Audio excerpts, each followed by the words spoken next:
ನಮಸ್ಕಾರ. ಮುಖ್ಯಾಂಶಗಳು. ದೇಶದಲ್ಲಿಯೇ ಕೋವಿಡ್ ಲಸಿಕೆ ಉತ್ಪಾದನೆ ಆತ್ಮನಿರ್ಭರ ಭಾರತದ ಸಂಕೇತ. ಜಗತ್ತಿನ ಎಲ್ಲ ರಾಷ್ಟ್ರಗಳಿಗಿಂತ ಅತ್ಯಂತ ವೇಗದ ಲಸಿಕೆ ಅಭಿಯಾನ ಪ್ರಗತಿಯಲ್ಲಿ ಪ್ರಧಾನಿ ನರೇಂದ್ರ ಮೋದಿ. ಸಂಸತ್ ಅಧಿವೇಶನದಲ್ಲಿ 33 ವಿಧೇಯಕ ಸೇರಿ 38 ಕಾರ್ಯಸೂಚಿ ಪ್ರಸ್ತಾಪ. ಸುಗ್ರೀವಾಜ್ಞೆಗಳ ಬದಲಾಗಿ ವಿಧೇಯಕಗಳ ಮಂಡನೆ, ಅಂಗೀಕಾರಕ್ಕೆ ಕ್ರಮ. ಸಚಿವ ಪ್ರಹ್ಲಾದ್ ಜೋಶಿ. ಸಿನಿಮಾ ಮಂದಿರ, ಮಲ್ಟಿಪ್ಲೆಕ್ಸ್ಗಳಲ್ಲಿ ಸಂಪೂರ್ಣ ಆಸನಗಳ ಭರ್ತಿಗೆ ಹೊಸ ಮಾರ್ಗಸೂಚಿ ನಾಳೆಯಿಂದ ಜಾರಿ. ಸಚಿವ ಪ್ರಕಾಶ್ ಜಾವಡೇಕರ್. ಕನಿಷ್ಠ ಬೆಂಬಲ ಬೆಲೆ ಯೋಜನೆಯಡಿ 14 ಹೊಸ ಉತ್ಪನ್ನಗಳ ಸೇರ್ಪಡೆಗೆ ಕೇಂದ್ರದ ನಿರ್ಧಾರ. ಉಪ ಅರಣ್ಯ ಉತ್ಪನ್ನಗಳ ಮಾರುಕಟ್ಟೆ ಬಲವರ್ಧನೆಗೆ ಒತ್ತು. ವಾರ್ತೆಗಳ ವಿವರ. ಪ್ರಧಾನಿ ನರೇಂದ್ರ ಮೋದಿ ಅವರು ಆಕಾಶವಾಣಿಯ ಮನ್ ಕಿ ಬಾತ್ ಕಾರ್ಯಕ್ರಮದಲ್ಲಿ ದೇಶವಾಸಿಗಳನ್ನು ಉದ್ದೇಶಿಸಿ ಮಾತನಾಡಿದರು. ಮನದ ಮಾತಿನ 73ನೇ ಆವೃತ್ತಿಯಲ್ಲಿ ಅವರು, ತಾವು ಮನದ ಮಾತುಗಳನ್ನು ಆಡುವಾಗ ನಿಮ್ಮ ಮಧ್ಯೆ ನಾನು ನಿಮ್ಮ ಕುಟುಂಬದ ಸದಸ್ಯನಾಗಿರುವಂತೆ ಭಾಸವಾಗುತ್ತದೆ.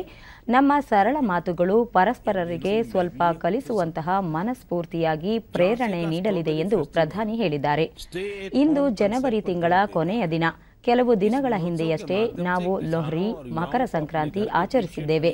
ದೇಶದ ಬೇರೆ ಬೇರೆ ಭಾಗಗಳಲ್ಲಿ ಹಬ್ಬದ ಸಡಗರವಿತ್ತು. ಜನವರಿ 23ರಂದು ನಾವು ನೇತಾಜಿ ಸುಭಾಷ್ ಚಂದ್ರ ಬೋಸ್ ಅವರ ಜನ್ಮದಿನವನ್ನು ಪರಾಕ್ರಮ ದಿನವನ್ನಾಗಿ ಆಚರಿಸಿದೆವು. ಜನವರಿ 26ರಂದು ಗಣರಾಜ್ಯೋತ್ಸವದ ಅದ್ಭುತ ಪಥ ಸಂಚಲನವನ್ನು ವೀಕ್ಷಿಸಿದೆವು ಎಂದು ತಿಳಿಸಿದ್ದಾರೆ. ರಾಷ್ಟ್ರಪತಿಗಳು ಸಂಸತ್ತಿನ ಜಂಟಿ ಅಧಿವೇಶನ ಉದ್ದೇಶಿಸಿ ಭಾಷಣ ಮಾಡಿದ ನಂತರ ಬಜೆಟ್ ಅಧಿವೇಶನ ಕೂಡ ಆರಂಭವಾಗಿದೆ.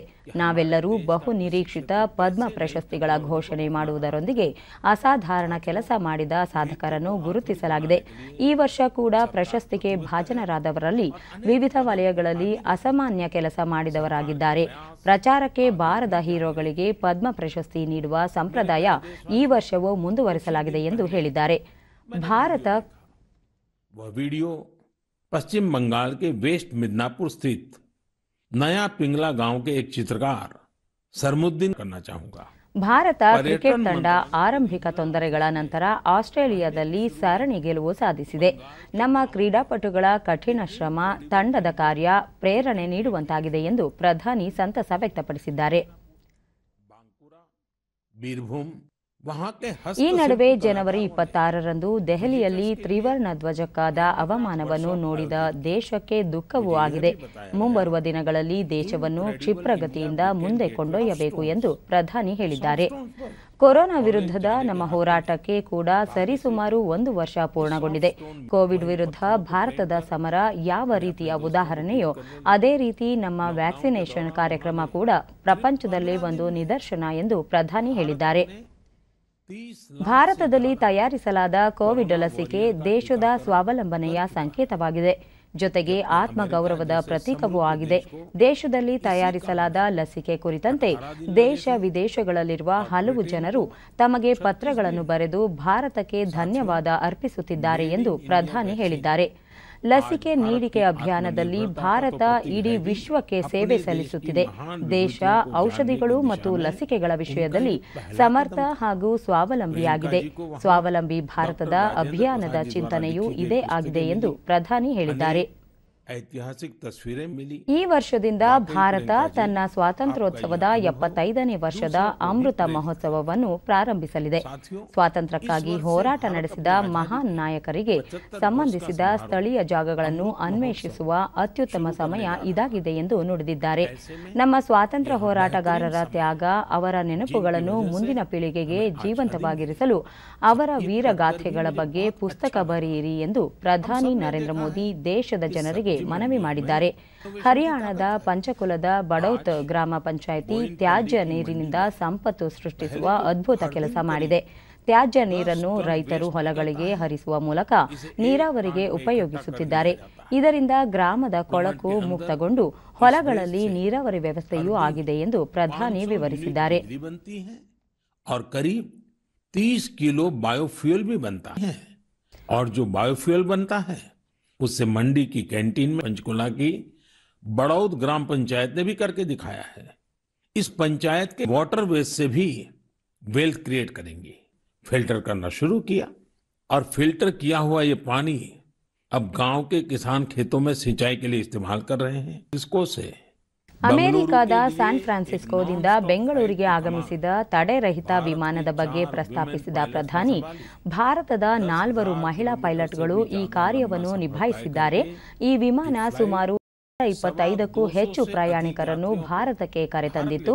ಈ ಬಾರಿಯ ಗಣರಾಜ್ಯೋತ್ಸವದ ಪಥಸಂಚಲನದಲ್ಲಿ ಭಾರತೀಯ ವಾಯುಪಡೆಯ 2 ಪೈಲಟ್ಗಳು ಭಾಗವಹಿಸಿ ಇತಿಹಾಸ ಸೃಷ್ಟಿಸಿದ್ದಾರೆ ಎಂದು ಪ್ರಧಾನಿ ಹೇಳಿದರು.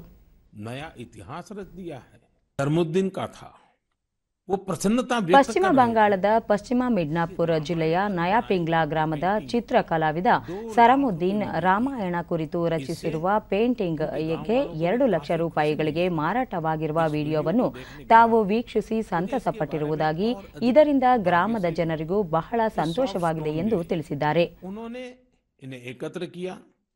ಪ್ರವಾಸೋದ್ಯಮ ಸಚಿವಾಲಯದ ವಲಯ ಕಚೇರಿ ಈ ತಿಂಗಳ ಆರಂಭದಲ್ಲಿ ಬಂಗಾಳದ ಗ್ರಾಮಗಳಲ್ಲಿ ಇನ್ಕ್ರೆಡಿಬಲ್ ಇಂಡಿಯಾ ಕಾರ್ಯಕ್ರಮ ಆರಂಭಿಸಿದೆ. ಇದು ಕರಕುಶಲ ಕಲಾವಿದರಿಗೆ ಪ್ರೋತ್ಸಾಹ ನೀಡುವ ಅತ್ಯುತ್ತಮ ಕಾರ್ಯಕ್ರಮವಾಗಿದೆ ಎಂದು ಪ್ರಧಾನಿ ನುಡಿದಿದ್ದಾರೆ. ಚಿಲಿ ದೇಶದಲ್ಲಿ ಭಾರತೀಯ ಸಂಸ್ಕೃತಿಯ ಪರಿಮಳ ಪಸರಿಸುತ್ತಿದೆ.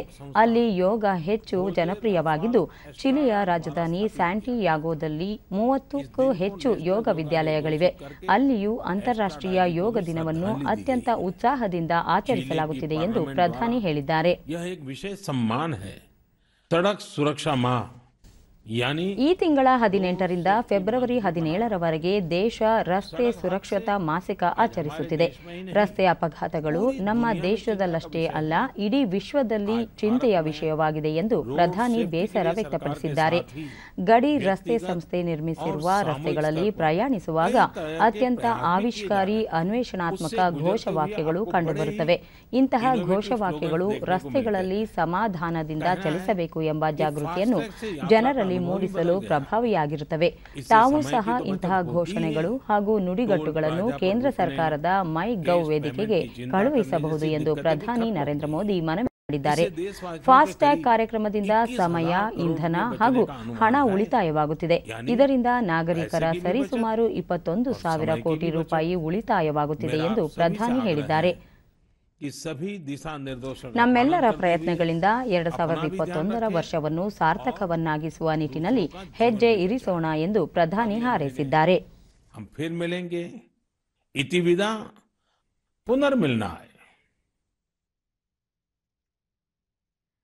ಸಂಸತ್ತಿನ ಬಜೆಟ್ ಅಧಿವೇಶನದಲ್ಲಿ 33 ವಿಧೇಯಕಗಳು ಸೇರಿ 38 ಕಾರ್ಯಸೂಚಿಗಳನ್ನು ಕೈಗೆತ್ತಿಕೊಳ್ಳಲಾಗುವುದು ಎಂದು ಕೇಂದ್ರ ಸಂಸದೀಯ ವ್ಯವಹಾರಗಳ ಸಚಿವ ಪ್ರಹ್ಲಾದ್ ಜೋಶಿ ತಿಳಿಸಿದ್ದಾರೆ. ಸರ್ವ ಪಕ್ಷಗಳ ಸಭೆಯ ನಂತರ ಸುದ್ದಿಗಾರರೊಂದಿಗೆ ಮಾತನಾಡಿದ ಅವರು, ಈ ಅಧಿವೇಶನದಲ್ಲಿ ಬಹುತೇಕ ಕಾರ್ಯಕಲಾಪಗಳು 2021-22ನೇ ಸಾಲಿನ ಬಜೆಟ್ ಮಂಡನೆಯ ಹಣಕಾಸು ಕಾರ್ಯಕಲಾಪಗಳಿಗೆ ಮೀಸಲಿರಿಸಲಾಗುವುದು. ಜೊತೆಗೆ ರಾಷ್ಟ್ರಪತಿಗಳ ಭಾಷಣದ ಮೇಲಿನ ವಂದನಾ ನಿರ್ಣಯ ಮತ್ತಿತರ ಕಲಾಪ ಕೈಗೊಳ್ಳಲಾಗುವುದು. ಅಲ್ಲದೆ ಈಗಾಗಲೇ ಜಾರಿಗೊಳಿಸಿರುವ ಸುಗ್ರೀವಾಜ್ಞೆಗಳ ಬದಲಾಗಿ ವಿಧೇಯಕಗಳ ಮಂಡನೆ ಮತ್ತು ಅಂಗೀಕಾರಕ್ಕೆ ಕ್ರಮ ಕೈಗೊಳ್ಳಲಾಗುವುದು ಎಂದರು. Agricultural Minister on that day he has said that I am a phone call away from you. Whenever you give a call, I am ready for discussion. This is what Agricultural Minister has said, that Prime Minister has said whatever the Agricultural Minister has made the statement on that day, it stands good. ಸಂಸತ್ತಿನ ಸುಗಮ ಕಲಾಪಕ್ಕೆ ಎಲ್ಲ ರಾಜಕೀಯ ಪಕ್ಷಗಳ ಸಹಕಾರ ಕೋರಲು ರಾಜ್ಯಸಭೆ ಸಭಾಪತಿ ಹಾಗೂ ಉಪರಾಷ್ಟ್ರಪತಿ ಎಂ ವೆಂಕಯ್ಯನಾಯ್ಡು ಇಂದು ಪ್ರತಿಪಕ್ಷಗಳ ನಾಯಕರ ಸಭೆ ನಡೆಸಿದರು. ಸಭೆಯಲ್ಲಿ ಕೇಂದ್ರ ಸಚಿವರಾದ ಪ್ರಹ್ಲಾದ್ ಜೋಶಿ, ನಿರ್ಮಲಾ ಸೀತಾರಾಮನ್, ಎಸ್ ಜೈಶಂಕರ್, ಹರ್ದೀಪ್ ಸಿಂಗ್ ಪುರಿ, ರಾಜ್ಯಸಭೆ ಪ್ರತಿಪಕ್ಷ ನಾಯಕ ಗುಲಾಬ್ ನಬಿ ಆಜಾದ್, ಜೆಡಿಎಸ್ ವರಿಷ್ಠ ಮಾಜಿ ಪ್ರಧಾನಿ ಎಚ್.ಡಿ. ದೇವೇಗೌಡ, ವೈಎಸ್ಆರ್ ಕಾಂಗ್ರೆಸ್ ಪಕ್ಷದ ನಾಯಕ ಸಾಯಿ ರೆಡ್ಡಿ ಸೇರಿದಂತೆ ಹಲವು ಪಕ್ಷಗಳ ನಾಯಕರು ಪಾಲ್ಗೊಂಡಿದ್ದರು. ಬಜೆಟ್ ಅಧಿವೇಶನದಲ್ಲಿ ಸುಗಮ ಕಲಾಪಕ್ಕೆ ಉಪರಾಷ್ಟ್ರಪತಿ ಅವರು ಎಲ್ಲ ಪಕ್ಷಗಳ ಸಹಕಾರ ಕೋರಿದರು. ರಾಷ್ಟ್ರಪತಿ ರಾಮನಾಥ್ ಕೋವಿಂದ್ ಅವರು ಸಂಸತ್ತಿನ ಜಂಟಿ ಅಧಿವೇಶನವನ್ನು ಉದ್ದೇಶಿಸಿ ಮಾತನಾಡುವ ಮೂಲಕ ಬಜೆಟ್ ಅಧಿವೇಶನ ಆರಂಭವಾಗಿದೆ. ಈ ಅಧಿವೇಶನದಲ್ಲಿ 33 ಮಸೂದೆಗಳು, 5 ಹಣಕಾಸು ವಿಧೇಯಕಗಳು ಸೇರಿದಂತೆ 38 ಮಸೂದೆಗಳನ್ನು ಕೈಗೆತ್ತಿಕೊಳ್ಳಲಾಗುವುದು. ಕೋವಿಡ್ ಹಿನ್ನೆಲೆಯಲ್ಲಿ ರಾಜ್ಯಸಭೆ ಬೆಳಗ್ಗೆ 9ರಿಂದ ಮಧ್ಯಾಹ್ನ 2ರವರೆಗೆ ಹಾಗೂ ಲೋಕಸಭೆ ಸಂಜೆ 4ರಿಂದ ರಾತ್ರಿ 9ರವರೆಗೆ ಕಾರ್ಯನಿರ್ವಹಿಸಲಿದೆ. ಬಜೆಟ್ ಅಧಿವೇಶನದ ಮೊದಲನೇ ಚರಣ ಫೆಬ್ರವರಿ 15ರಂದು ಮುಕ್ತಾಯವಾಗಲಿದೆ.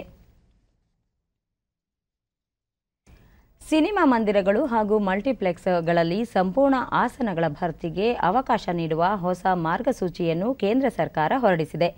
ನಾಳೆಯಿಂದ ಜಾರಿಗೆ ಬರುವಂತೆ ಸಿನಿಮಾ ಮಂದಿರಗಳು ಮತ್ತು ಮಲ್ಟಿಪ್ಲೆಕ್ಸ್ಗಳಲ್ಲಿ ಆಸನ ಭರ್ತಿಗೆ ವಿಧಿಸಿದ್ದ ನಿರ್ಬಂಧವನ್ನು ತೆಗೆದುಹಾಕಲಾಗಿದೆ ಎಂದು ಕೇಂದ್ರ ವಾರ್ತಾ ಮತ್ತು ಪ್ರಸಾರ ಸಚಿವ ಪ್ರಕಾಶ್ ಜಾವಡೇಕರ್ ತಿಳಿಸಿದ್ದಾರೆ. ಈ ಕುರಿತಂತೆ ಹೊಸ ಮಾರ್ಗಸೂಚಿಯನ್ನು ಅವರು ಬಿಡುಗಡೆ ಮಾಡಿದ್ದಾರೆ.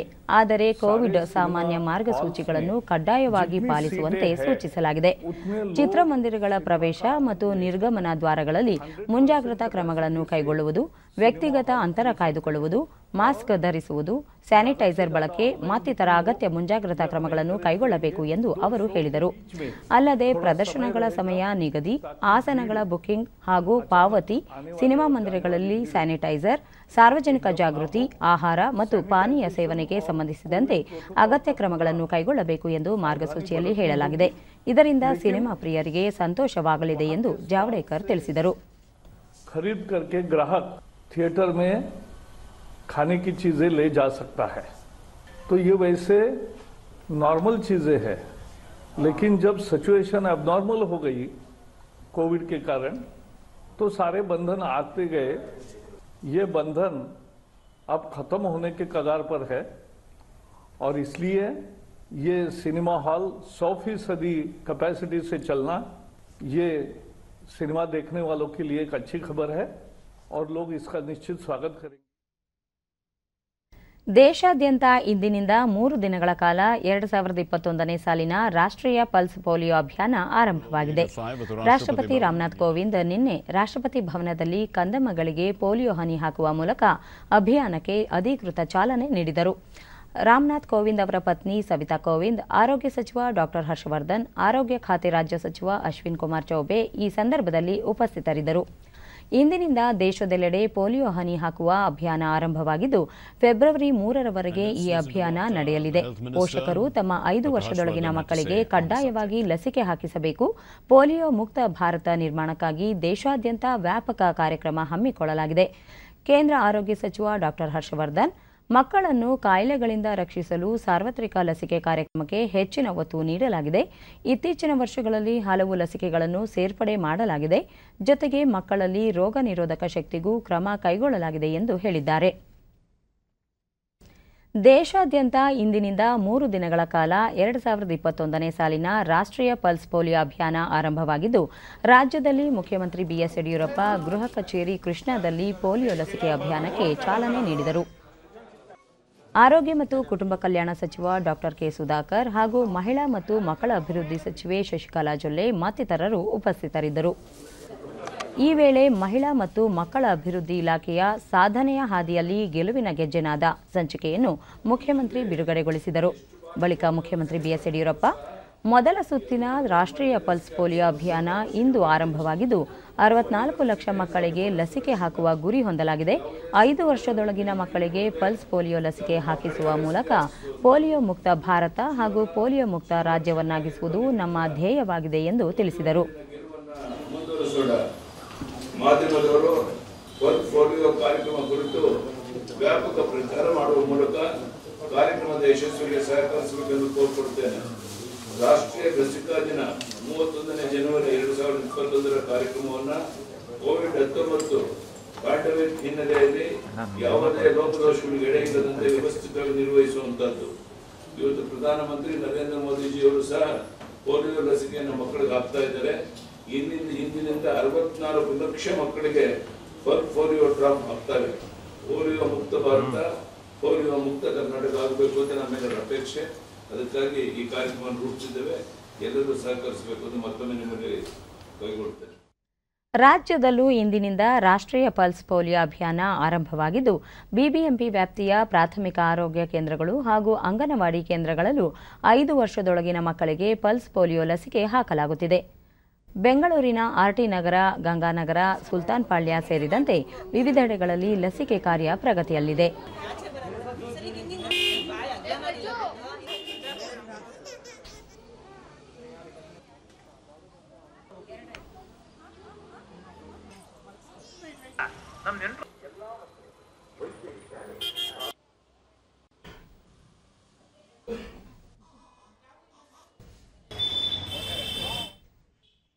ಬೆಂಗಳೂರಿನ ಗ್ರಾಮಾಂತರ ಜಿಲ್ಲೆಯ ತ್ಯಾಮಗೊಂಡ್ಲು ಸಮುದಾಯ ಆರೋಗ್ಯ ಕೇಂದ್ರದಲ್ಲಿ ಪೋಲಿಯೋ ಲಸಿಕೆ ನೀಡಲಾಗುತ್ತಿದ್ದು, ಪೋಲಿಯೋ ಕಾಯಿಲೆ ಕುರಿತಾದ ಜಾಗೃತಿ ಮೂಡಿಸುವ ಕಿರುಚಿತ್ರವನ್ನು ಪ್ರದರ್ಶಿಸುವ ಮೂಲಕ ಸಾರ್ವಜನಿಕರಲ್ಲಿ ಅರಿವು ಮೂಡಿಸಲಾಗುತ್ತಿದೆ.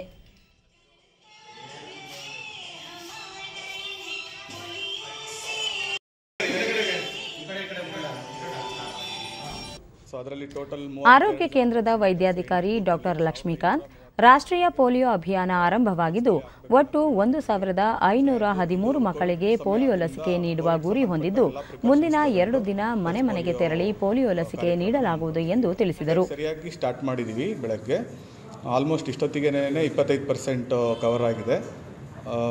1,513 ಮಕ್ಕಳಿಗೆ ಹಾಕಬೇಕು ಅನ್ನೋ ಗುರಿ ಹೊಂದಿದ್ದೀವಿ ಇವತ್ತು.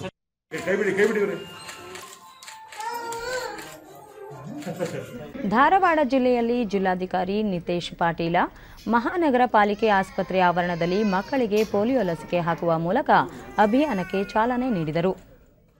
ಜಿಲ್ಲಾ ಪಂಚಾಯಿತಿ ಮುಖ್ಯ ಕಾರ್ಯನಿರ್ವಹಣಾಧಿಕಾರಿ ಡಾಕ್ಟರ್ ಸುಶೀಲಾ ಮತ್ತಿತರರು ಉಪಸ್ಥಿತರಿದ್ದರು.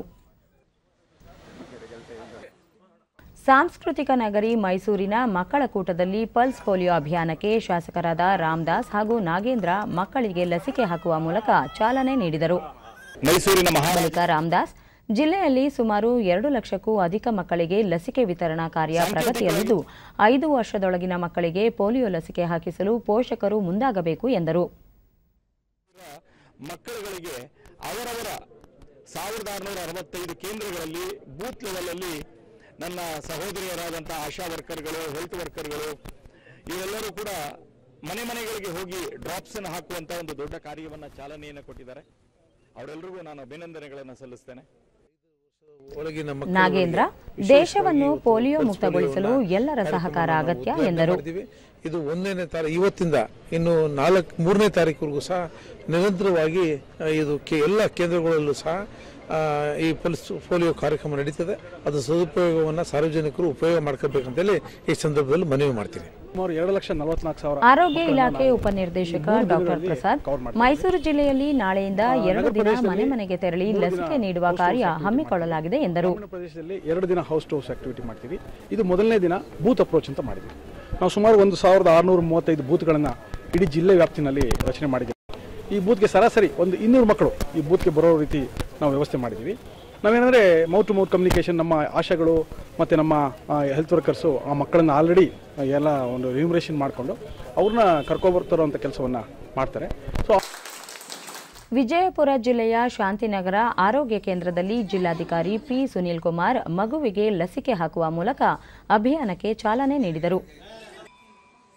ತಂಡ ಸರ್ವೆ ಮಾಡಿದಾಗ 10 ಮನೆ ಅಂತ ನಾವು ಸರ್ವೆ ಮಾಡ್ತೀವಿ. 10 ಮನೆ ತಂಡದಲ್ಲಿ ನಾವು ಸರ್ವೆ ಮಾಡೋದ್ರೊಳಗೆ ಯಾವ್ದಾದ್ರು ಒಂದು ಮೇಲ್ವಿಚಾರಣೆ ಮಾಡಿದಾಗ ಯಾವ ಮಕ್ಕಳು ವಂಚಿತರ ಇರ್ತಾರೆ, ನಾವು ಲಸಿಕೆ ಹಾಕಿಸಿ ಅದನ್ನು ಎಲ್ಲಿ ಮಕ್ಕಳನ್ನು ಲಸಿಕೆ ವಂಚಿತರನ್ನಾಗಿ ಮಾಡದೆ ಪೋಲಿಯೋ ಲಸಿಕೆ ಹಾಕಿಸಿ ಪೋಲಿಯೋ ಮುಕ್ತವಾಗಿ ಮಾಡಲು ನಾವು ಕಾರ್ಯವನ್ನು ಕೈಗೊಳ್ಳುತ್ತೇವೆ. ಒಟ್ಟು 29 ಬೂತ್ಗಳು ನಮ್ಮ ಸಮುದಾಯ ಆರೋಗ್ಯ ಕೇಂದ್ರ ವ್ಯಾಪ್ತಿಯಲ್ಲಿ ಬರುತ್ತವೆ. ಆಶಾ ಕಾರ್ಯಕರ್ತೆ ರೇಣುಕಾ ಕಂಬಾರ, ಪ್ರತಿ ಕೇಂದ್ರದಲ್ಲಿ 2 ಆಶಾ ಕಾರ್ಯಕರ್ತೆಯರು ಕಾರ್ಯನಿರ್ವಹಿಸುತ್ತಿದ್ದು, ಪಾಲಕರು 5 ವರ್ಷದೊಳಗಿನ ಮಕ್ಕಳಿಗೆ ತಪ್ಪದೇ ಪೋಲಿಯೋ ಲಸಿಕೆ ಹಾಕಿಸುವಂತೆ ಮನವಿ ಮಾಡಿದರು. ಮಕ್ಕಳಿಗೆ ಕಡ್ಡಾಯವಾಗಿ ಈ ಪೋಲಿಯೋ ಲಸಿಕೆಯನ್ನು ಹಾಕಬೇಕು.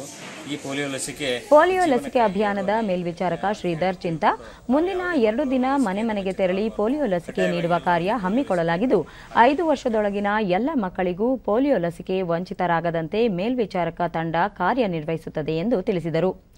ಕ್ಷೇತ್ರ ಆರೋಗ್ಯ ಶಿಕ್ಷಣಾಧಿಕಾರಿ ಆರ್ವಿ ಮಾಶೆಟ್ಟಿ, ಒಟ್ಟು 29 ಕೇಂದ್ರದಲ್ಲಿ 58 ಸಿಬ್ಬಂದಿ ಕಾರ್ಯನಿರ್ವಹಿಸುತ್ತಿದ್ದು, ಮಕ್ಕಳ ಉತ್ತಮ ಆರೋಗ್ಯ ಕಾಪಾಡಲು ಜೀವನಕ್ಕಾಗಿ 2 ಹನಿ ಎಂಬ ಧ್ಯೇಯದೊಂದಿಗೆ ಎಲ್ಲ ಮಕ್ಕಳಿಗೂ ಪೋಲಿಯೋ ಲಸಿಕೆ ನೀಡಲಾಗುತ್ತಿದೆ ಎಂದರು. ದೇಶದಲ್ಲಿ ಕೋವಿಡ್-19 ಸೋಂಕು ಪ್ರಕರಣಗಳ ಸಂಖ್ಯೆಯಲ್ಲಿ ಗಣನೀಯ ಇಳಿಕೆ ಕಂಡುಬಂದಿದೆ. ಕಳೆದ 24 ಗಂಟೆಗಳಲ್ಲಿ ಹೊಸದಾಗಿ 13,052 ಕೊರೋನಾ ಸೋಂಕು ಪ್ರಕರಣಗಳು ದೃಢಪಟ್ಟಿವೆ. ಇದರೊಂದಿಗೆ ಕೋವಿಡ್-19 ಸೋಂಕಿತ ಪ್ರಕರಣಗಳ ಒಟ್ಟು ಸಂಖ್ಯೆ 1,46,183ಕ್ಕೆ ಏರಿಕೆಯಾಗಿದೆ. ದೇಶದಲ್ಲಿ ಒಟ್ಟು 1,68,784 ಸಕ್ರಿಯ ಪ್ರಕರಣಗಳಿದ್ದು, ಈ ಪ್ರಮಾಣ ಶೇಕಡಾ 1.57ಕ್ಕೆ ಇಳಿಕೆಯಾಗಿದೆ. ಇದುವರೆಗೂ ಒಟ್ಟು 1,04,23,125 ಮಂದಿ ಗುಣಮುಖರಾಗಿದ್ದು ಚೇತರಿಕೆ ದರ ಶೇಕಡಾ 96.99ರಲ್ಲಿದೆ. ದೇಶದಲ್ಲಿ ಈವರೆಗೆ 1,54,274 ಮಂದಿ ಸಾವನ್ನಪ್ಪಿದ್ದು ಮರಣ ಪ್ರಮಾಣ ಶೇಕಡಾ 1.44ರಷ್ಟಿದೆ. ದೇಶಾದ್ಯಂತ ಈವರೆಗೆ 37 ಲಕ್ಷಕ್ಕೂ ಅಧಿಕ ಮುಂಚೂಣಿ ಆರೋಗ್ಯ ಕಾರ್ಯಕರ್ತರಿಗೆ ಕೋವಿಡ್-19 ಲಸಿಕೆ ನೀಡಲಾಗಿದೆ ಎಂದು ಕೇಂದ್ರ ಸರ್ಕಾರ ತಿಳಿಸಿದೆ. ನಿನ್ನೆ ಒಂದೇ ದಿನ 2,06,000 ಜನರಿಗೆ ಲಸಿಕೆ ಹಾಕಲಾಗಿದೆ. ಲಸಿಕೆ ಅಭಿಯಾನದಲ್ಲಿ ರಾಜಸ್ಥಾನ ಅಗ್ರಸ್ಥಾನದಲ್ಲಿದ್ದು, ನಂತರದಲ್ಲಿ ಕರ್ನಾಟಕ, ಮಧ್ಯಪ್ರದೇಶ ಮತ್ತು ಮಹಾರಾಷ್ಟ್ರ ರಾಜ್ಯಗಳಿವೆ. ಕೇಂದ್ರ ಆರೋಗ್ಯ ಕಾರ್ಯದರ್ಶಿ ರಾಜೇಶ್ ಭೂಷಣ್ ಕೋವಿಡ್ ಲಸಿಕೆ ಸ್ಥಿತಿಗತಿ ಕುರಿತು ನಿನ್ನೆ ಪರಾಮರ್ಶೆ ನಡೆಸಿದರು. ನಂತರ ರಾಜ್ಯ ಮತ್ತು ಕೇಂದ್ರಾಡಳಿತ ಪ್ರದೇಶಗಳು ಲಸಿಕೀಕರಣ ಅಭಿಯಾನವನ್ನು ಚುರುಕುಗೊಳಿಸಬೇಕು ಎಂದು ಸೂಚಿಸಿದರು. ಇನ್ನು ಹೆಚ್ಚಿನ ಸಂಖ್ಯೆಯಲ್ಲಿ ಲಸಿಕೆ ಅಭಿಯಾನವನ್ನು ಕೈಗೊಳ್ಳಬೇಕು. ದೇಶ ಅತ್ಯಂತ ತ್ವರಿತವಾಗಿ 1 ಮಿಲಿಯನ್ ಜನಸಂಖ್ಯೆಗೆ ಲಸಿಕೆ ಹಾಕುವ ಗುರಿಯನ್ನು ತಲುಪಬೇಕು ಎಂದರು. ಲಸಿಕೆ ಸಾಕಷ್ಟು ಪ್ರಮಾಣದಲ್ಲಿ ಲಭ್ಯವಿದೆ. ಕೋವಿನ್ ಸಾಫ್ಟ್ವೇರ್ನಲ್ಲಿದ್ದ ತಾಂತ್ರಿಕ ಸಮಸ್ಯೆಗಳನ್ನು ಪರಿಹರಿಸಲಾಗಿದೆ. ರಾಜ್ಯಗಳು ಮತ್ತು ಕೇಂದ್ರಾಡಳಿತ ಪ್ರದೇಶಗಳು ನಿರಂತರವಾಗಿ ರಾಜ್ಯ, ಜಿಲ್ಲಾ ಮತ್ತು ಬ್ಲಾಕ್ ಮಟ್ಟದಲ್ಲಿ ಸಭೆಗಳನ್ನು ನಡೆಸಿ ಪರಿಸ್ಥಿತಿಯನ್ನು ಅವಲೋಕಿಸಿ ಅಗತ್ಯ ಕ್ರಮಗಳನ್ನು ಕೈಗೊಳ್ಳಬೇಕು ಎಂದು ಅವರು ಸಲಹೆ ಮಾಡಿದ್ದಾರೆ. ಕೇರಳ ಸೇರಿದಂತೆ 10 ರಾಜ್ಯಗಳಲ್ಲಿ ಕೋಳಿಗಳಲ್ಲಿ ಹಕ್ಕಿ ಜ್ವರ ದೃಢಪಟ್ಟಿದೆ ಎಂದು ಕೇಂದ್ರ ಸರ್ಕಾರ ತಿಳಿಸಿದೆ. ಕೇರಳ, ಪಂಜಾಬ್, ಹರಿಯಾಣ, ಮಧ್ಯಪ್ರದೇಶ, ಛತ್ತೀಸ್ಗಢ, ಮಹಾರಾಷ್ಟ್ರ, ಉತ್ತರಾಖಂಡ್, ಗುಜರಾತ್, ಉತ್ತರ ಪ್ರದೇಶ ಮತ್ತು ಜಮ್ಮು ಕಾಶ್ಮೀರದಲ್ಲಿ ಹಕ್ಕಿ ಜ್ವರ ದೃಢಪಟ್ಟಿದೆ ಎಂದು ಮೀನುಗಾರಿಕೆ, ಪಶುಸಂಗೋಪನೆ ಮತ್ತು ಹೈನುಗಾರಿಕೆ ಸಚಿವಾಲಯ ಪ್ರಕಟಿಸಿದೆ. ಅಲ್ಲದೆ 13 ರಾಜ್ಯಗಳಲ್ಲಿ ವಲಸೆ ಹಕ್ಕಿಗಳಲ್ಲಿ ರೋಗ ಕಾಣಿಸಿಕೊಂಡಿದೆ. ಸರ್ಕಾರ ಆ ಸೋಂಕು ತಡೆಗೆ ಎಲ್ಲ ಅಗತ್ಯ ಕ್ರಮಗಳನ್ನು ಕೈಗೊಂಡಿದೆ ಎಂದು ತಿಳಿಸಿದೆ. ಪ್ರಬುದ್ಧ ಭಾರತ ಮಾಸಿಕ ಪತ್ರಿಕೆಯ 125ನೇ ವಾರ್ಷಿಕೋತ್ಸವದ ಹಿನ್ನೆಲೆಯಲ್ಲಿ ಪ್ರಧಾನಿ ನರೇಂದ್ರ ಮೋದಿ ಇಂದು ಅಪರಾಹ್ನ ಭಾಷಣ ಮಾಡಲಿದ್ದಾರೆ. ಉತ್ತರಾಖಂಡ್ನ ಮಾಯಾವತಿ ಆಶ್ರಮದಲ್ಲಿರುವ ಅದ್ವೈತ ಆಶ್ರಮದ ಸಹಯೋಗದಲ್ಲಿ ಈ ಕಾರ್ಯಕ್ರಮ ನಡೆಯಲಿದೆ. 1896ರಲ್ಲಿ ಸ್ವಾಮಿ ವಿವೇಕಾನಂದರು ಪ್ರಾರಂಭಿಸಿದ ರಾಮಕೃಷ್ಣ ಪರಮಹಂಸರ ಸಂದೇಶಗಳನ್ನು ಸಾರುವ ಮಾಸಿಕ ಪತ್ರಿಕೆ ಪ್ರಬುದ್ಧ ಭಾರತ ದೇಶದ ಪ್ರಾಚೀನ ಆಧ್ಯಾತ್ಮಿಕ ಬುದ್ಧಿವಂತಿಕೆ ಸಂದೇಶವನ್ನು ಸಾರುತ್ತಿದೆ. ಚೆನ್ನೈನ ಈ ಹಿಂದಿನ ಮದ್ರಾಸ್ನಿಂದ ಇದರ ಪ್ರಕಟಣೆಯನ್ನು ಪ್ರಾರಂಭಿಸಲಾಗಿದ್ದು, ಅಲ್ಲಿ 2 ವರ್ಷಗಳವರೆಗೆ ಇದನ್ನು ಮುಂದುವರಿಸಲಾಯಿತು. ಬಳಿಕ ಅದನ್ನು ಆಲ್ಮೋರಾದಿಂದ ಪ್ರಕಟಿಸಲಾಯಿತು. ಬಳಿಕ 1899ರ ಏಪ್ರಿಲ್ ನಂತರ ಪ್ರಬುದ್ಧ ಭಾರತ ಮಾಸಿಕ ಪತ್ರಿಕೆಯ ಪ್ರಕಟಣೆ ಸ್ಥಳವನ್ನು ಅದ್ವೈತ ಆಶ್ರಮಕ್ಕೆ ಸ್ಥಳಾಂತರಿಸಲಾಯಿತು. ಭಾರತೀಯ ಸಂಸ್ಕೃತಿ, ಆಧ್ಯಾತ್ಮಿಕತೆ, ತತ್ವಶಾಸ್ತ್ರ, ಇತಿಹಾಸ, ಮನೋವಿಜ್ಞಾನ, ಕಲೆ ಮತ್ತು ಇತರೆ ಸಾಮಾಜಿಕ ವಿಷಯಗಳ ಕುರಿತು ಅನೇಕ ಶ್ರೇಷ್ಠ ವ್ಯಕ್ತಿಗಳು ಬರೆದಿರುವ ಬರಹಗಳು ಪ್ರಬುದ್ಧ ಭಾರತದ ಪುಟಗಳಲ್ಲಿ ಪ್ರಕಟಗೊಂಡಿವೆ. ಉಪ ಅರಣ್ಯ ಉತ್ಪನ್ನಗಳಿಗೆ ಕನಿಷ್ಠ ಬೆಂಬಲ ಬೆಲೆ ಯೋಜನೆಯಡಿ ಹೊಸದಾಗಿ 14 ಉತ್ಪನ್ನಗಳನ್ನು ಸೇರ್ಪಡೆ ಮಾಡಲು ಕೇಂದ್ರ ಸರ್ಕಾರ ನಿರ್ಧರಿಸಿದೆ. ಅವುಗಳಲ್ಲಿ ಬಿದಿರಿನ ಮೊಳಕೆ, ಮಲ್ಕನ್ ಗನಿ ಬೀಜ, ಒಣ ಅಣಬೆ, ಗೂಡುಗಳು ಮತ್ತಿತರ ಉತ್ಪನ್ನಗಳು ಸೇರಿವೆ. ಈ ಉತ್ಪನ್ನಗಳಿಗೆ ಸ್ಪರ್ಧಾತ್ಮಕ ಹಾಗೂ ನ್ಯಾಯಯುತ ಬೆಲೆ ದೊರಕಿಸಿಕೊಡುವ ಮೂಲಕ ಆದಿವಾಸಿಗಳ ಬಲವರ್ಧನೆಗೆ ಕ್ರಮ ಕೈಗೊಳ್ಳಲಾಗುವುದು. ಕೇಂದ್ರ ಸರ್ಕಾರ ಉಪ ಅರಣ್ಯ ಉತ್ಪನ್ನಗಳ ಮಾರುಕಟ್ಟೆಗೆ ಕಾರ್ಯತಂತ್ರ ರೂಪಿಸಲು ಹಾಗೂ ಅವುಗಳ ಮೌಲ್ಯ ಬಲವರ್ಧನೆಗೆ ಕನಿಷ್ಠ ಬೆಂಬಲ ಬೆಲೆಯನ್ನು ನಿಗದಿಪಡಿಸಿದೆ. ಇದರಿಂದಾಗಿ ಅರಣ್ಯವಾಸಿಗಳ ಸಬಲೀಕರಣ ಜೊತೆಗೆ ಸಾಮಾಜಿಕ ಭದ್ರತೆಯೂ ದೊರಕಲಿದೆ. ಮುಂಬರುವ ತಮಿಳುನಾಡು ವಿಧಾನಸಭಾ ಚುನಾವಣೆಯನ್ನು ಎಐಎಡಿಎಂಕೆ ಮೈತ್ರಿಯೊಂದಿಗೆ ಭಾರತೀಯ ಜನತಾ ಪಕ್ಷ ಎದುರಿಸಲಿದೆ ಎಂದು ಪಕ್ಷದ ರಾಷ್ಟ್ರೀಯ ಅಧ್ಯಕ್ಷ ಜೆಪಿ ನಡ್ಡಾ ಹೇಳಿದ್ದಾರೆ. ಮದುರೈನಲ್ಲಿ ನಿನ್ನೆ ಸಾರ್ವಜನಿಕ ಸಭೆಯನ್ನುದ್ದೇಶಿಸಿ ಮಾತನಾಡಿದ ಅವರು, ರಾಷ್ಟ್ರದ ಜೊತೆ ಬಿಜೆಪಿಯೂ ಸಹ ಪ್ರಗತಿ ಸಾಧಿಸುತ್ತಿದೆ. ಪಕ್ಷವನ್ನು ಇನ್ನಷ್ಟು ಬಲಪಡಿಸುವ ದೃಷ್ಟಿಯಿಂದ ರಾಜ್ಯದಲ್ಲಿ ಬಿಜೆಪಿ ಎಐಎಡಿಎಂಕೆ ಮೈತ್ರಿಯೊಂದಿಗೆ ಚುನಾವಣೆಯನ್ನು ಎದುರಿಸಲಿದೆ ಎಂದು ಹೇಳಿದರು. ಸರ್ಕಾರದ ಹಲವು ಯೋಜನೆಗಳ ಅನುಷ್ಠಾನವನ್ನು ರಾಜ್ಯದಲ್ಲಿ ಯಶಸ್ವಿಯಾಗಿ ಕೈಗೊಳ್ಳಲಾಗಿದೆ.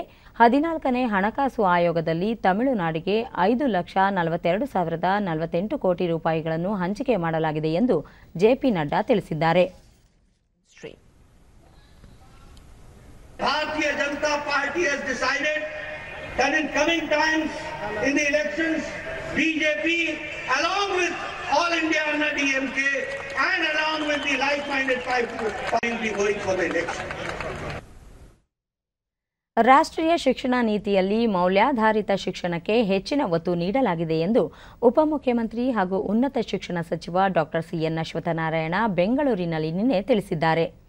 ಕ್ರಾಂತಿವೀರ ಸಂಗೊಳ್ಳಿ ರಾಯಣ್ಣ ಅವರ 190ನೇ ಹುತಾತ್ಮ ದಿನಾಚರಣೆ ಕಾರ್ಯಕ್ರಮದಲ್ಲಿ ಪಾಲ್ಗೊಂಡು ಮಾತನಾಡಿ, ಶಿಕ್ಷಣ ನೀತಿಯಲ್ಲಿ ದೇಶ ಕಟ್ಟುವ ಹಾಗೂ ವಿದ್ಯಾರ್ಥಿಗಳ ಭವಿಷ್ಯವನ್ನು ಕಲಿಕೆಯ ಹಂತದಲ್ಲಿ ರೂಪಿಸುವ ಮೌಲ್ಯಾಧಾರಿತ ಅಂಶಗಳು ಇದ್ದು, ಈ ನೂತನ ಶಿಕ್ಷಣ ನೀತಿ ಪ್ರಸಕ್ತ ವರ್ಷದಿಂದಲೇ ಜಾರಿಗೆ ಬರಲಿದೆ ಎಂದರು. ಸಂಗೊಳ್ಳಿ ರಾಯಣ್ಣ ನಾಡಿನ ಅಂತರಾತ್ಮ ಧ್ವನಿಯಾಗಿ ತಾಯ್ನಾಡಿಗಾಗಿ ಹೋರಾಡುತ್ತಲೇ ಮರಣ ಹೊಂದಿದ ಮಹಾಪುರುಷರು. ಅವರ ತತ್ವಾದರ್ಶಗಳು ಸದಾ ನಮಗೆ ಸ್ಫೂರ್ತಿ. ಶಿಕ್ಷಣದಿಂದ ಸಮಾಜದ ಎಲ್ಲ ಸಮಸ್ಯೆಗಳಿಗೆ ಸಾಧ್ಯ ಎಂದು ಹೇಳಿದರು. ಪ್ರತಿಪಕ್ಷ ನಾಯಕ ಸಿದ್ದರಾಮಯ್ಯ, ಆದಿಚುಂಚನಗಿರಿ ಮಹಾಸಂಸ್ಥಾನ ಮಠದ ಪೀಠಾಧ್ಯಕ್ಷರಾದ ನಿರ್ಮಲಾನಂದನಾಥ ಸ್ವಾಮೀಜಿ ಮತ್ತಿತರರು ಉಪಸ್ಥಿತರಿದ್ದರು. ರೇಷ್ಮೆ ಹಾಗೂ ತೋಟಗಾರಿಕೆ ಸಚಿವ ಶಂಕರ್ ತೋಟಗಾರಿಕಾ ಹಾಗೂ ರೇಷ್ಮೆ ಬೆಳೆಗಾರರ ಸಂಕಷ್ಟ ಅರಿಯಲು ನಿನ್ನೆ ರಾಮನಗರ ಜಿಲ್ಲೆಯ ಬೈರಮಂಗಲ ಗ್ರಾಮದ ರೇಷ್ಮೆ ಬೆಳೆಗಾರರ ತೋಟಗಳಿಗೆ ಭೇಟಿ ನೀಡಿ ಪರಿಶೀಲಿಸಿದರು. ಈ ವೇಳೆ ರೇಷ್ಮೆ ಬೆಳೆಗೆ ಸೂಕ್ತ ರೋಗ ನಿರೋಧಕ ಸಿಂಪಡಣೆ ಕುರಿತು ಸಚಿವರು ಮಾಹಿತಿ ಪಡೆದರು.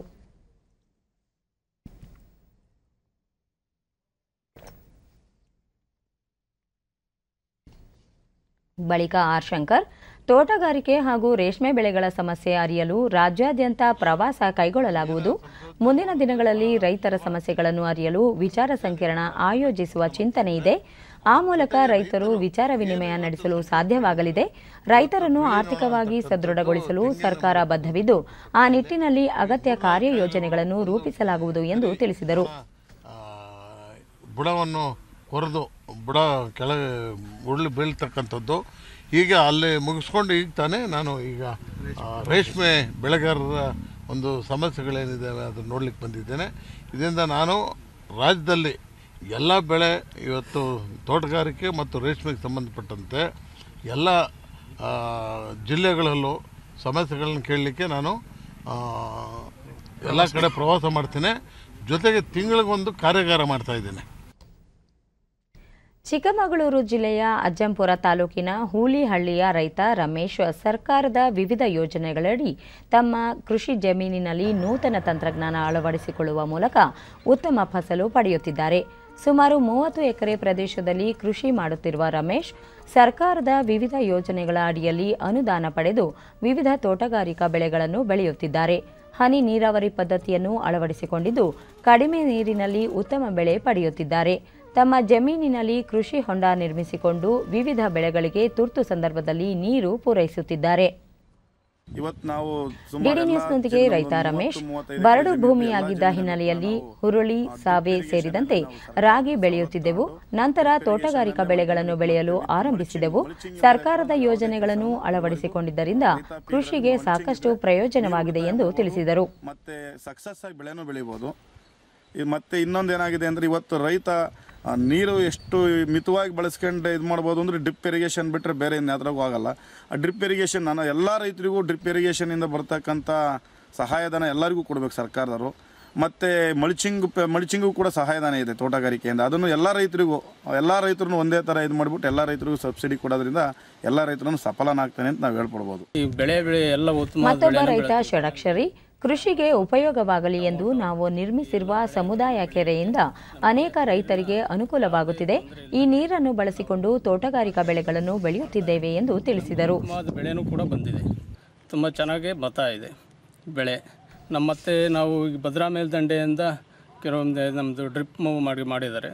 ಅದರಿಂದ ನಮಗೆ ಉತ್ತಮವಾಗಿ ಬೆಳೆ ಬೆಳೆಯೋಕ್ಕೆ ಅನುಕೂಲ ಆಗಿದೆ. ಕೊನೆಯಲ್ಲಿ ಮತ್ತೊಮ್ಮೆ ಮುಖ್ಯಾಂಶಗಳು. ದೇಶದಲ್ಲಿಯೇ ಕೋವಿಡ್ ಲಸಿಕೆ ಉತ್ಪಾದನೆ ಆತ್ಮನಿರ್ಭರ ಭಾರತದ ಸಂಕೇತ. ಜಗತ್ತಿನ ಎಲ್ಲ ರಾಷ್ಟ್ರಗಳಿಗಿಂತ ಅತ್ಯಂತ ವೇಗದ ಲಸಿಕೆ ಅಭಿಯಾನ ಪ್ರಗತಿಯಲ್ಲಿ ಪ್ರಧಾನಿ ನರೇಂದ್ರ ಮೋದಿ. ಸಂಸತ್ ಅಧಿವೇಶನದಲ್ಲಿ 33 ವಿಧೇಯಕ ಸೇರಿ 38 ಕಾರ್ಯಸೂಚಿ ಪ್ರಸ್ತಾಪ. ಸುಗ್ರೀವಾಜ್ಞೆಗಳ ಬದಲಾಗಿ ವಿಧೇಯಕಗಳ ಮಂಡನೆ, ಅಂಗೀಕಾರಕ್ಕೆ ಕ್ರಮ. ಸಚಿವ ಪ್ರಹ್ಲಾದ್ ಜೋಶಿ. ಸಿನಿಮಾ ಮಂದಿರ, ಮಲ್ಟಿಪ್ಲೆಕ್ಸ್ಗಳಲ್ಲಿ ಸಂಪೂರ್ಣ ಆಸನಗಳ ಭರ್ತಿಗೆ ಹೊಸ ಮಾರ್ಗಸೂಚಿ ನಾಳೆಯಿಂದ ಜಾರಿ. ಸಚಿವ ಪ್ರಕಾಶ್ ಜಾವಡೇಕರ್. ಕನಿಷ್ಠ ಬೆಂಬಲ ಬೆಲೆ ಯೋಜನೆಯಡಿ 14 ಹೊಸ ಉತ್ಪನ್ನಗಳ ಸೇರ್ಪಡೆಗೆ ಕೇಂದ್ರದ ನಿರ್ಧಾರ. ಉಪ ಅರಣ್ಯ ಉತ್ಪನ್ನಗಳ ಮಾರುಕಟ್ಟೆ ಬಲವರ್ಧನೆಗೆ ಒತ್ತು. ನಮ್ಮ ವಾರ್ತಾ ಪ್ರಸಾರವನ್ನು ನೀವು ಡಿಡಿ ಚಂದನ ನ್ಯೂಸ್ ಯೂಟ್ಯೂಬ್ ಚಾನೆಲ್ನಲ್ಲೂ ವೀಕ್ಷಿಸಬಹುದು. ನಮ್ಮ ಮುಂದಿನ ವಾರ್ತಾ ಪ್ರಸಾರ ಸಂಜೆ 4:30ಕ್ಕೆ ಡಿಡಿ ಚಂದನದಲ್ಲಿ. ನಮಸ್ಕಾರ.